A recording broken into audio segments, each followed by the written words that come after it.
ইংরেজি কথা না বলতে পারায় চাকরি পাচ্ছেন না, ইন্টারভিউতে আটকে যাচ্ছেন, সারাক্ষণ হীনমন্যতায় ভুগছেন, অফিসের মিটিংয়ে, রাস্তাঘাটে কিংবা অন্য রাজ্যে ইংরেজি ভাষা না জানার জন্য সবার সামনে লজ্জায় পড়তে হচ্ছে। ভয় নেই, এবার সহজ বাংলায় মাত্র 30 দিনেই শিখুন স্পোকেন ইংলিশ। ইংরেজি রিডিং শিখতে হলে এই 5টি শব্দ অবশ্যই আগে জানতে হবে, এ, ই, আই, ও, ইউ। তাহলে আপনি ইংরেজি রিডিং শিখতে পারবেন। এই 5টি ইংরেজি শব্দ এ, ই, আই, ও, ইউ শব্দে আলাদা আলাদা কার হিসাবে, চিহ্ন হিসাবে বসে। যেমন এ আকার বা অকারের জন্য বা আকারের জন্য, ই এর উচ্চারণ এ যা একারের জন্য, আই বসে হস্যিকার জন্য, ইউ বসে ইউ বা হস্যকারের জন্য। চলুন এবার দেখে নিক ইংরেজি শব্দে এরা কিভাবে কাজ করে। আমাদের আজকের প্রথম শব্দ পার্টিশন।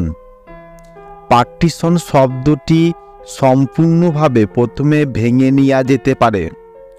পার্টিশন শব্দটি ভাঙলে এইভাবে দাঁড়ায়, প, আ, র, ট, হস্যিকার, তালবুস্য, দন্তন্য।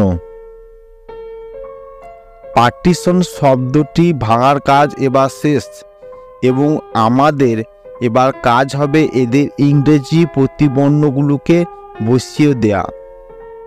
প্রথমে আছে প, তাই নিতে হবে পি। তারপরে আছে আকার, তাই নিলাম এ, কারণ আকারে প্রতিবর্ণ হলো এ, তাই এ নিলাম। তাহলে পি এ উচ্চারণ পা হয়। তারপর আছে র, তাই নেব আর, অর্থাৎ পি এ আর মিলে হবে পার। তারপরে আছে ট, সেজন্য নিলাম টি। এরপরে আছে হস্তিকা, তাই নিলাম আই, সুতরাং টি আই মিলে হবে টি, যেমন পাটি। এরপরে আছে তালবুস্য। মোটা সে একটা নিয়ম আছে, ছয়ের পর যদি দন্তন্য থাকে তাহলে আই ও হয় এবং টি এর জন্য টি আই ও বসে এবং শেষে এন বসার পর উচ্চারণ সন হয়, যেমন partition, P A R T I T I O N উচ্চারণ হবে পার্টিশন। পার্টিশন মানে ভাগ করে দেওয়া বা বিভক্ত। আমাদের নেক্সট শব্দ লাস্টেড। লাস্টেড, চলুন এবার শব্দটি ভেঙে নেওয়া যেতে পারে। লাস্টেড শব্দটিকে যদি ভাঙা হয় তাহলে এইভাবে দাঁড়ায়, ল আকার, দন্তস্ব, ট ইকার, ড। এবার প্রতি বর্ণ বসানোর পালা। যেমন এল সমান ল, আকার সমান এ, তাহলে এল ই মিলে হবে লা। তারপরে আছে দন্তস্ব, যা নিতে হবে এস, তাহলে দাঁড়ায় এল এ এস, লাস। তারপরে আছে ট, যা নিতে হবে টি, এবং ইকার আছে যা হবে ই, তাহলে হয়ে যাবে টি ই।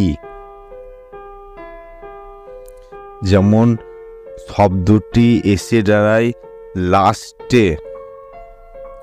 এখন শেষে বাকি আছে ড, যার জন্য নিতে হবে ডি, তাহলে লাস্টেড মিলিয়ে হলো লাস্টেড।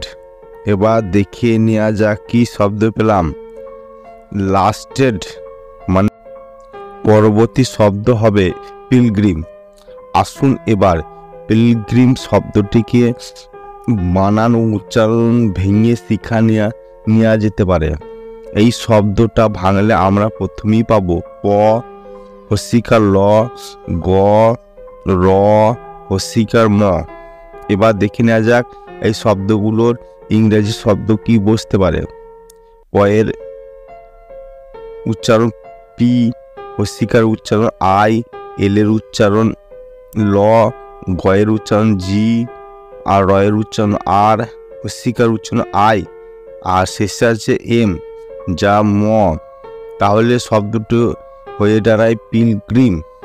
পিলগ্রিম মানে তীর্থযাত্রী। বন্ধুরা, আজকের ক্লাসে এই পর্যন্ত। আগামী পর্বে আমরা আবার আলোচনা করব, তাই সাথে থাকুন এবং চ্যানেলটি সাবস্ক্রাইব করুন।